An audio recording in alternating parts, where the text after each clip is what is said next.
నమస్కారం వార్తలకు స్వాగతం. ముందుగా ముఖ్యాంశాలు. మాజీ మంత్రి Srinivas Goud press meet, Congress party తీరుపై fire. TDP leader press meet, పలు అంశాలపై వివరణ.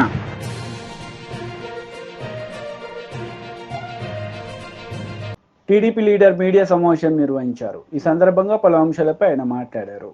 మేము అన్న మాట నిలుపుకుని ఒక్కొక్క పథకం ప్రజలకు అందిస్తూ ఉంటే ఆ ప్రజల నుంచి పెద్ద ఎత్తున ఎన్డీఏ ప్రభుత్వానికి వచ్చినటువంటి స్పందనను చూసి వారవలేక ఈ 30 రోజుల్లోనే ఈ యొక్క విషపత్రిక కానీ ఏదైతే వైఎస్ఆర్సీపీ ప్రజలు గుణపాఠం చెప్పినా గుణపాఠాలు నేర్చుకునేటువంటి నాయకులు కానీ మాట్లాడేటువంటి తీరు మీరందరూ కూడా చూశారు. ఈ 30 రోజుల్లో ఏదైతే ఆ రోజు విశాఖ ఉక్కు ఆంధ్రుల హక్కు అని తెచ్చుకునేటువంటి విశాఖ ఉక్కు ఫ్యాక్టరీ ఏదైతే ఉందో, మరి ఆ విశాఖ ఉక్కు ప్రైవేటు పరం అయిపోతూ ఉంది.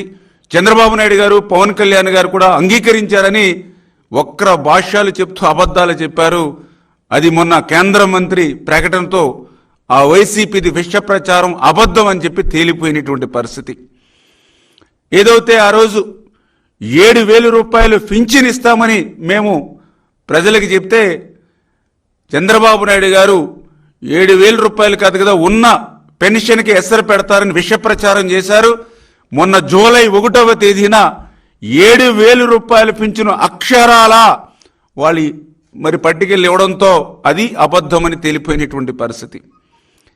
ఏదైతే ఎన్డీఏ ప్రభుత్వం వస్తే ఇంటింటికి పింఛను అందదు, గతంలో మాదిరిగా మళ్ళీ మీరు ఏదైతే సచివాలయ చుట్లు లేదంటే మరి పంచాయతీ ఆఫీసులు చుట్లు తిరగాలని చెప్పి అబద్ధపు ప్రచారం చేశారు. అది కూడా మొన్న జూలై 1వ తేదీన ఇంటింటికి వెళ్ళి సాక్షాత్తు ఆంధ్రప్రదేశ్ రాష్ట్ర ముఖ్యమంత్రి దగ్గర నుండి మరి అందరం కూడా ఇంటింటికి వెళ్ళి గడప దగ్గర ఏదైతే పింఛను అందజేశామో అది కూడా అబద్ధమని తేలిపోయినటువంటి పరిస్థితి వైఎస్ఆర్సీపీ ప్రచారం. అదేవిధంగా ఏదైతే ఉచిత ఇసుక అమలు కావడం లేదు, అక్కడ కూడా మరి 1,200, 1,400 పెట్టి కొనుగోలు చేసి ఇది ఉచిత ఇసుక ఏంటని ఏదైతే మీరు అబద్ధపు ప్రచారం చేశారో ఈవేళ ప్రజలే మేము ఏదైతే ఎగుమతి ఛార్జీలు బాట ఛార్జీలు మాత్రమే పెట్టుకుని ఇసుకను ఉచితంగానే కొనుగోలు చేసుకుంటున్నామో, ఉచితంగానే ఇసుకను ఇంటికి తీసుకెళ్తున్నామని ఏదైతే ప్రజలు చెప్తూ ఉన్నారో దానితో అది కూడా మీ విష ప్రచారం అంతా కూడా అబద్ధమని తేలిపోయినటువంటి పరిస్థితి. మళ్ళీ ఈరోజు తల్లికి వందనం మీద కూడా గత 2 రోజుల నుంచి ఏదైతే మీ బ్లూ మీడియా కానీ మీ యొక్క ఏదైతే విష పత్రికలో మళ్ళీ అబద్ధాలు అసత్యాలు అదే మాదిరిగా ప్రచారం చేస్తున్నటువంటి పరిస్థితిని నేను గత 2 రోజులుగా కూడా చూస్తూ ఉన్నటువంటి పరిస్థితి. ఏదైతే ఇంకా తల్లికి వందనం మీద ఇంకా మేము ఎటువంటి విధి విధానాలు ఇంకా రూపకల్పన చేసుకోనప్పటికీ, ఎందుకంటే ఇప్పుడు ఏదైతే జగన్మోహన్ రెడ్డి మాటిచ్చి మడమ తిప్పి అమ్మఒడి ఒకరికి ఇస్తూ ఉంటే ఎంతమంది పిల్లలకి ఇస్తూ ఉన్నారు, ఆ ఒక్కరికి కూడా ఎంతమందికి ఈ ప్రభుత్వం ఎగ్గొట్టింది. మేము ఏదైతే హామీ ఇచ్చినటువంటి ప్రకారం 2 ఉంటే ఎంతమందికి, 3కి ఇస్తే ఎంతమందికి, ఎంతమంది పిల్లలకి ఇస్తే ఎంత మనం బడ్జెట్లో మరి పెట్టాలి, ఇటువంటి వాటన్నిటినీ కూడా మేము ఇంకా విధి విధానాలు ఇవన్నీ కూడా ఆలోచన చేసి ఈ తల్లికి వందనం ఎప్పటి నుంచి ప్రారంభించాలి అనే దాని మీద ఇంకా మేము ఆలోచన చేస్తూ ఉంటే మరి ఈలోపుగానే తల్లికి వందనం మంగళం పాడినట్లుగా మరి వీళ్ళు విష ప్రచారానికి పూనుకోవడం అంటే చాలా చాలా సిగ్గుచేటు.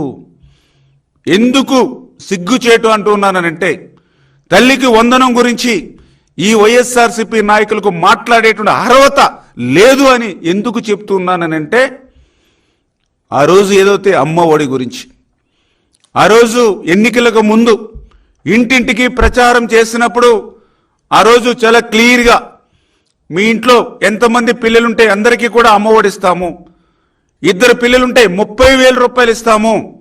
ఆల్రెడీ ఇప్పుడే మీకు ఈ ప్రెస్ మీట్ అయిన వీడియో కూడా స్వయంగా ఆ రోజునటువంటి ముఖ్యమంత్రి బీజేపీ లీడర్ మీడియా సమావేశం నిర్వహించారు. ఈ సందర్భంగా పలు అంశాలపై ఆయన మాట్లాడారు. చాలా మీరు మాట్లాడారు. కాళేశ్వరంలో జరిగిన అవినీతి గురించి గతంలో సిబిఐ ఇవ్వాలని చెప్పి మీరే అడిగారు. కాళేశ్వరంలో జరిగినటువంటి అవినీతి విషయంలో ఒకవేళ సిబిఐకి ఇస్తే ముఖ్యమంత్రి గారు ఆ రోజు పిసిసి అధ్యక్షుడిగా స్వయంగా చెప్పారు, ఒకవేళ నేను నిరూపించకుంటే రాజీనామా చేస్తాను, రాజకీయ సన్యాసం తీసుకుంటామని చెప్పారు కదా. ఈ రోజు ముఖ్యమంత్రిగా మీకు అన్ని అధికారులు ఉన్నాయి కదా, సిబిఐకి ఈడీకి ఇవ్వాల్సినటువంటి మీరు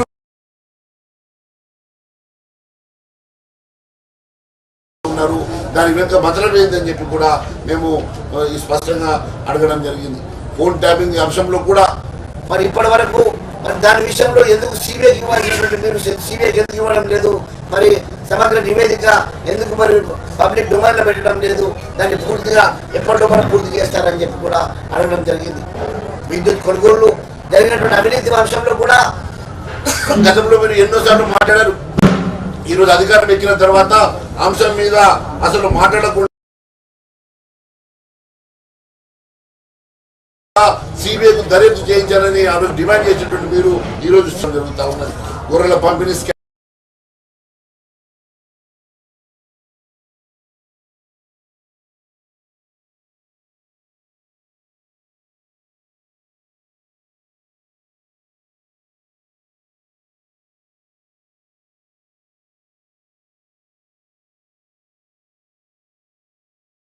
లోపల మీరు మరి కాలేజీలకు రియంబర్స్మెంట్ ఇస్తారు, మరి పేద విద్యార్థులు ఉన్నత చదువుకోలేని దుస్థితిలో ఉన్నారు.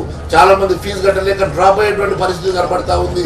కాలేజీ వాళ్ళు ఫీజు కట్టకుంటే వారిని చేర్చుకునే పరిస్థితి లేదు, వారు ఫీజు కట్టలేక మరి చాలా మంది డ్రాప్ అవుతా ఉన్నారు.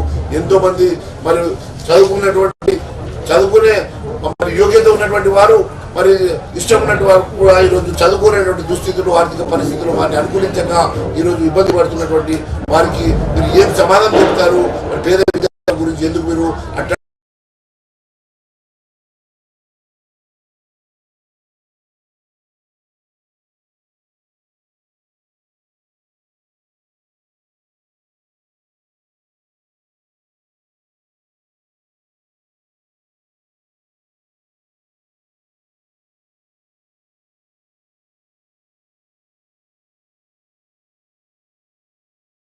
బడుగు బలైన లోకల్ బాడీ ఎన్నికల కోసం మరి బీసీ కులగణన చేపిస్తారని చెప్పి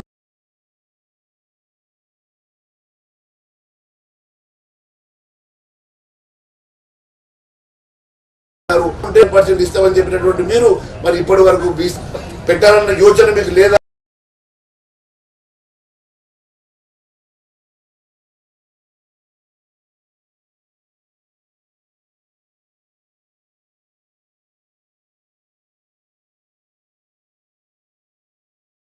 లేకుంటే దీన్ని అడ్డం పెట్టుకొని రేపు ఎన్నికలు మళ్ళీ పోస్ట్పోన్ చేయాలని ఆలోచన చేస్తా ఉన్నారా? లేకుంటే వాళ్ళ గోజ పుచ్చుకుంటున్నట్టు మీరు వారికి ఎందుకు ఇబ్బంది పెడతా ఉన్నారు? చిన్న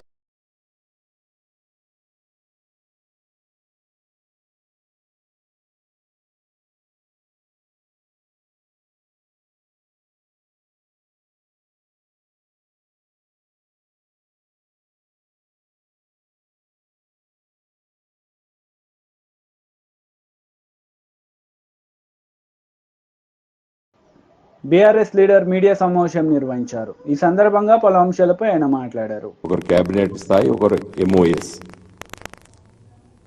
నా రిక్వెస్ట్ ఏంటంటే ఆంధ్రప్రదేశ్ రాష్ట్రానికి ఇవ్వడం మంచిది, ఎందుకంటే ఆంధ్రప్రదేశ్ రాష్ట్ర విభజన చట్టంలో చెప్పబడ్డది. మరి 60,000 కోట్ల రూపాయలకు సంబంధించిన రిఫైనరీ బీపీసీఎల్ ఆంధ్ర ప్రాంతానికి ఈ హామీ కాబట్టి, ఆంధ్రప్రదేశ్ రాష్ట్ర విభజన చట్టంలో ఉన్నటువంటి హామీ కాబట్టి మరి ఇచ్చిండ్రు.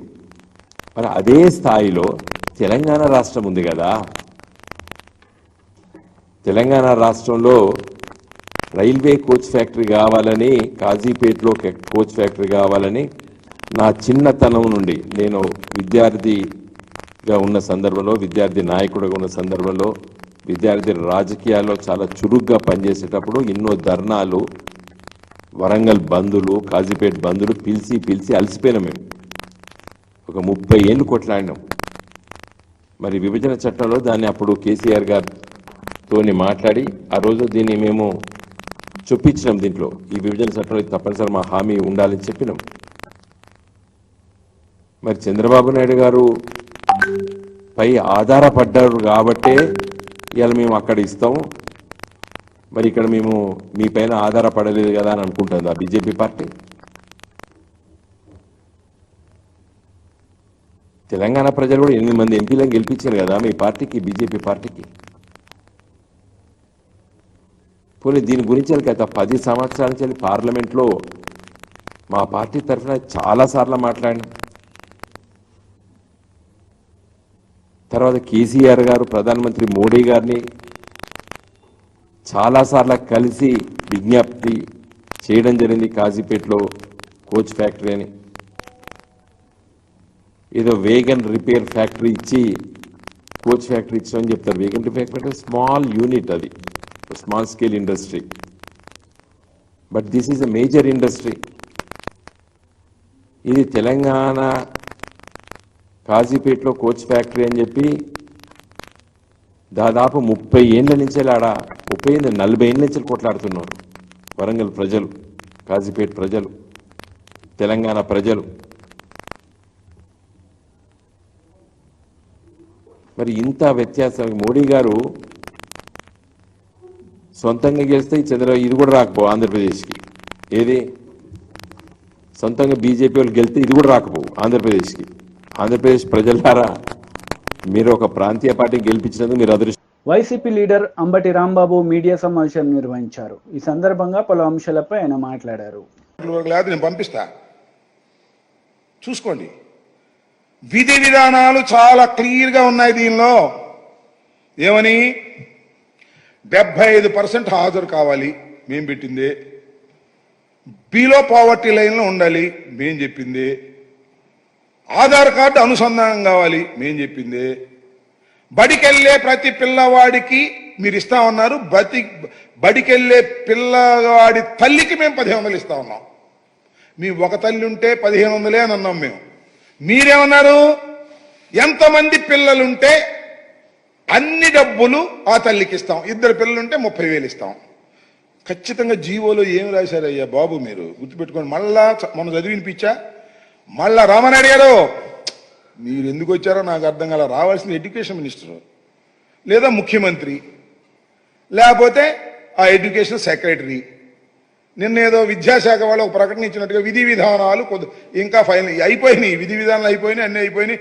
మీరు ఇంకా విధి విధానాల దగ్గరే ఉన్నట్టున్నారు. వాళ్ళు డబ్బులు పంచే పరిస్థితిలో ఉన్నట్టుగా లేరు. మీరు డబ్బులు ఈ అమ్మఒడి దీని పేరు ఏమన్నారు, తల్లికి వందనం వేసే పరిస్థితుల్లో మీరు కనపడలేదు. చూడండి నేను చెప్తున్నా. As a part of government assured flagship program, the government under Talliki Vandanam scheme is providing financial assistance of rupees 15,000 for annum to each mother or recognized guardian who is below poverty line household and sending their children to schools, colleges, that is from class 1st to 7th. ఇక్కడ ఏమన్నారు మీరు, చాలా per annum each mother or recognised guardian. Each mother అంటే ప్రతి తల్లికి 1500 చాలా క్లియర్గా ఇచ్చారు. దీన్ని సరి చేస్తారా అది చెప్పడం. విధి విధానాలు కంప్లీట్ కాలేదండి, తూచి వేగంగా అలా చెప్పి వెళ్ళిపోయి తప్పుకుపోయేటటువంటి ప్రయత్నం చేస్తున్నారు. మీరు ఇప్పటికైనా స్పష్టంగా రామానాయుడు గారు చెప్పవలసింది చెబితే చెప్పని పని మాకు అభ్యంతరం లేదు. చంద్రబాబు నాయుడు గారు కానీ, ఎడ్యుకేషన్ మినిస్టర్ లోకేష్ గారు కానీ, మేము ఈ జీవోను మారుస్తాం. జీవో లేకుండా చేస్తారా? జీవోను మారుస్తాం. ప్రతి తల్లికి కాదు, ప్రతి విద్యార్థికి, స్కూల్కి వెళుతున్న ప్రతి విద్యార్థికి 1500 చొప్పున ఎంతమంది పిల్లలు వెళుతుంటే అన్ని 15,000 మేము ఇస్తాము అని చెప్పి మీరు మార్చిన రోజునే మిమ్మల్ని నమ్మశక్యమవుతుంది తప్ప, లేకపోతే మీరు బుడవగా కొడుతున్నట్టు అర్థమైంది. ఇది సింపుల్. దీన్ని మీరు చెప్పుకోకుండా మేమేదో అది చేసాం ఇది చేసాం, 4,000 ఇచ్చాం, 7,000 ఇచ్చాం, ఇచ్చారు ఓకే. ఇసుక కూడా ఇస్తున్నారు, బ్రహ్మాండమైన ఇసుక. ఉచిత ఏంటది, ఉచిత ఇసుక ఇక్కడ అమ్మబడును. ఏంది ఇది, ఉచితమైన ఇసుక ఇక్కడ అమ్మబడును. ఎంతకు అమ్ముతారు? 1,300 రూపాయలు టన్ను ఉచిత ఇసుక. ఉచితమైన ఇసుకను అమ్ముతారంట వాళ్ళు. ఇది మీ పరిపాలన. ఇది ఒకసారి మీరు గుర్తుపెట్టుకోమని కూడా ఈ సందర్భంగా మనవి చేస్తున్నాను. ఇప్పటికైనా నేను ఈ ప్రభుత్వాన్ని చాలా స్పష్టంగా అడుగుతా ఉన్నా, ఈ జీవోను మారుస్తారా లేదా? విధి విధానాలు కంప్లీట్గా ఉన్నాయి దీనిలో. మీరు నాలిక మడతేసి తప్పుకోవడానికి ప్రయత్నం చేస్తున్నారు. అందువల్లే ముఖ్యమంత్రి గారు కానీ ఇంత పెద్ద ప్రోగ్రాం, ఇంత ఫ్లాగ్షిప్ ప్రోగ్రాం, ముఖ్యమంత్రి గారు హామీ ఇచ్చినటువంటి ప్రోగ్రాం, ప్రతి బహిరంగ సభలోనూ ముఖ్యమంత్రి గారు మాట్లాడినటువంటి ప్రోగ్రాం, ఈ ప్రోగ్రాంకి అమాయకుడైన మా రామానాయుడిని పంపించి, పాపం ఆయన కూడా ఏదో ఆయన ట్రోల్ అవుతున్నా అని చెప్పి ఆయన పంపించడం కంటే మీ అబ్బాయి లోకేష్ని పంపించి ఎంతమంది పిల్లలు బడికి వెళుతుంటే అంతమందికి మేము డబ్బులు ఇచ్చే బాధ్యత మాది, ఈ జీవోని అవసరమైతే సరిచేస్తాము అని చెప్పండి. ఈ వివాదానికి తెరదించండి తప్ప ఊకదంపుడు ఉపన్యాసాలు చెబితే అది ప్రజలకు నచ్చదు, ఎక్కదు అనే విషయాన్ని కూడా మీరు గుర్తుపెట్టుకోవాలి. ఇప్పటికీ మాజీ మంత్రి శ్రీనివాస్ గౌడ్ ప్రెస్ మీట్ నిర్వహించారు. ఈ సందర్భంగా పలు అంశాలపై ఆయన మాట్లాడారు. ఎంతమంది ఎమ్మెల్యేలు ఉంది, ఆ తర్వాత మొన్న కూడా ఉన్న కాంగ్రెస్ వాళ్ళు చాలామంది టీఆర్ఎస్లోకి వచ్చిన తర్వాత పార్టీ ఉండదు అంటే నడుస్తుందా? పార్టీ మళ్ళీ అధికారం రాలేదా? ప్రజలు నిర్ణయిస్తారు ఏ ప్రభుత్వం ఉండాలని. మనం ఇచ్చిన హామీలు చూస్తారు, అవి హామీలు నెరవేరిస్తే మళ్ళొకసారి అవకాశం ఇస్తారు తప్ప ప్రజల మీద బతాయి పార్టీలు తప్ప ఎవరు అంటే ఇది కాదు. అది 2 సార్లు మేము అధికారంలో ఉన్నాం, మేము ఇంకా ఎన్నో చేస్తామనుకున్నాం, మాకన్నా ఎక్కువ చేస్తామని నమ్మిండ్రు, ప్రజలు అధికారం ఇచ్చారు. అధికారంలోకి వచ్చిన పార్టీ హామీలు నెరవేర్చడం దృష్టి పెడితే బాగుంటుంది, మళ్ళీ అధికారంలో అవకాశం ఉంటుంది. ఈ ఎమ్మెల్యేలు వాళ్ళు వచ్చినంత మాత్రాన పార్టీలు ఉండవు. ప్రజలు ఉన్నంతకాలం పార్టీలు ఉంటాయి, ప్రజలో మన విశ్వాసం ఉన్నంతకాలం మనం ఉంటాం, అధికారం ఉంటుంది. మన విశ్వాసం కలిగిస్తే ఒకసారి మేము అధికారంలోకి వచ్చిన తర్వాత ఒకసారి విశ్వాసం కలిగించినాం, కానీ అంతకన్నా ఎక్కువ ఆశ చూపేరికి ఎవరైనా పోతారు కదా ప్రజలు. ఇప్పుడు ఏం చేస్తున్నారు ప్రజలు ఆలోచన చేయండి. ఆ విశ్వాసం కొనసాగుతుందా? ఆ తర్వాత ఎలక్షన్లు మీరు బేరీ చేసుకోండి, పార్లమెంట్ ఎలక్షన్లు బేరీ చేసుకోండి. ఇంకా రేపు రాబోయే స్థానిక సంస్థల ఎలక్షన్స్ ఉన్నాయా, అది కూడా చూడండి. చూసిన తర్వాత మనం అధికారంలోకి వచ్చిన వెంటనే ప్రజలు ఏం ఆలోచన చేస్తున్నారు అని దృష్టి పెట్టండి. ఈ పార్టీ త్యాగాల పునాదుల మీద నిర్మించినటువంటి పార్టీ ఇది.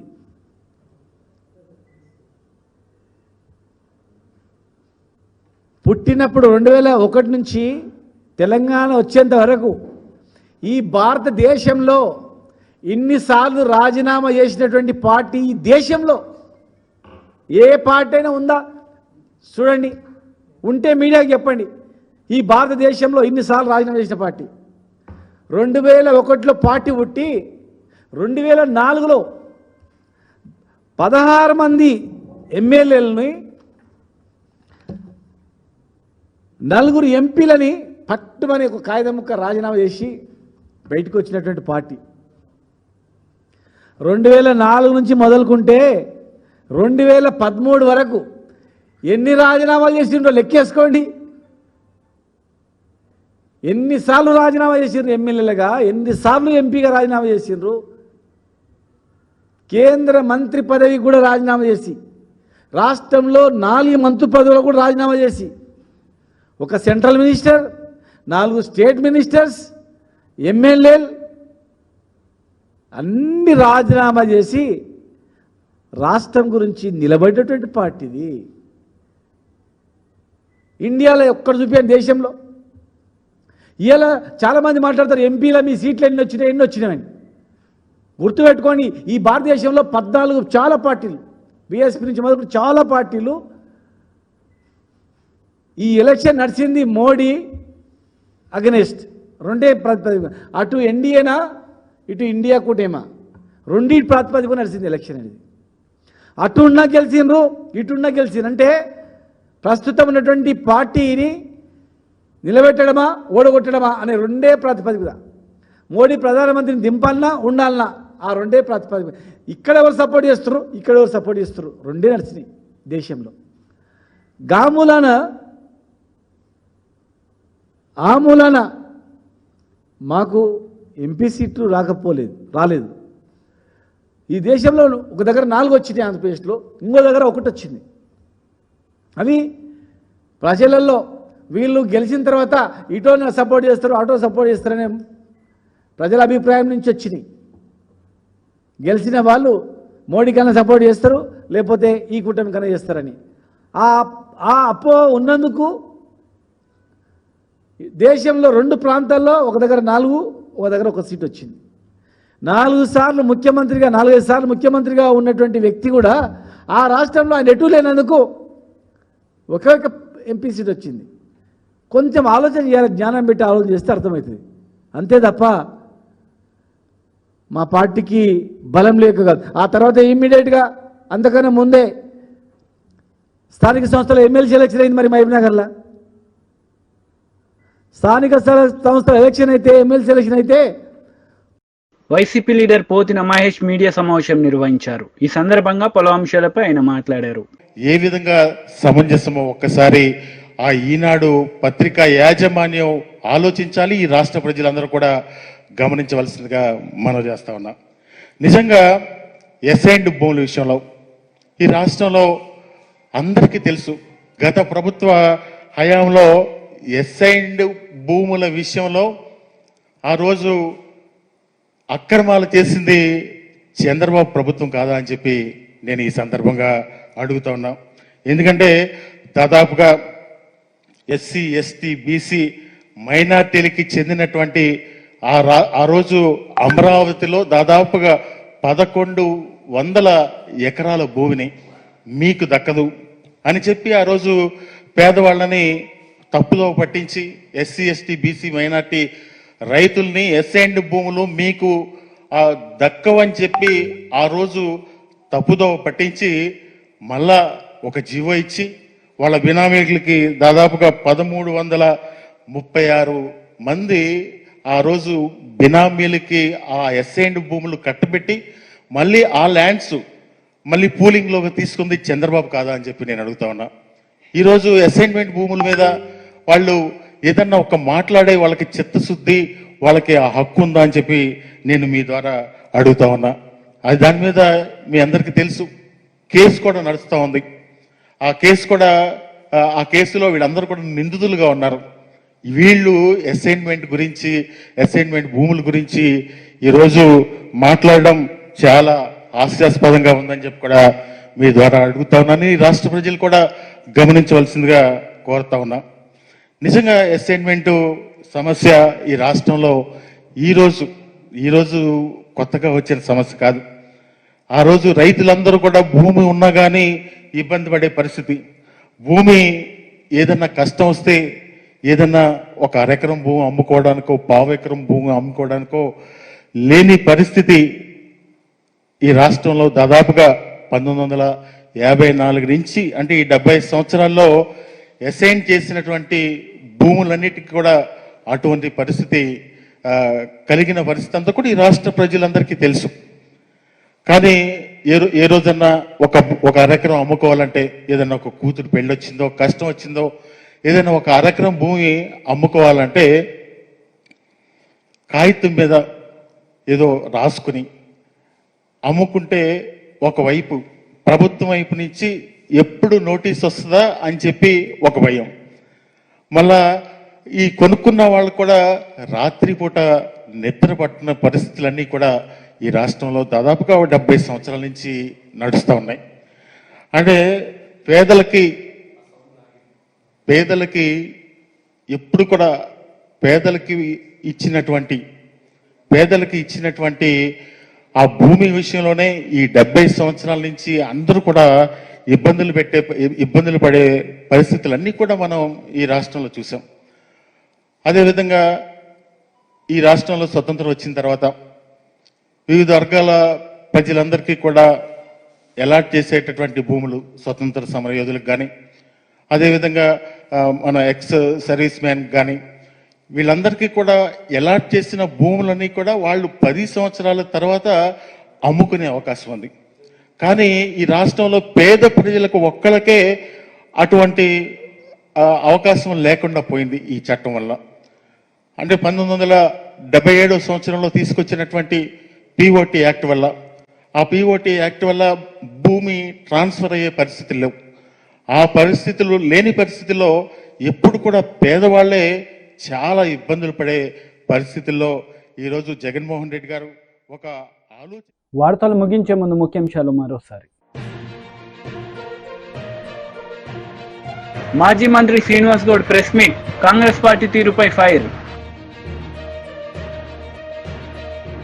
టీడీపీ లీడర్ ప్రెస్ మీట్, పలు అంశాలపై వివరణ.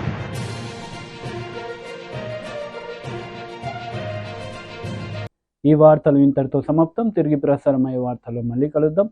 అంతవరకు సెలవు. నమస్తే.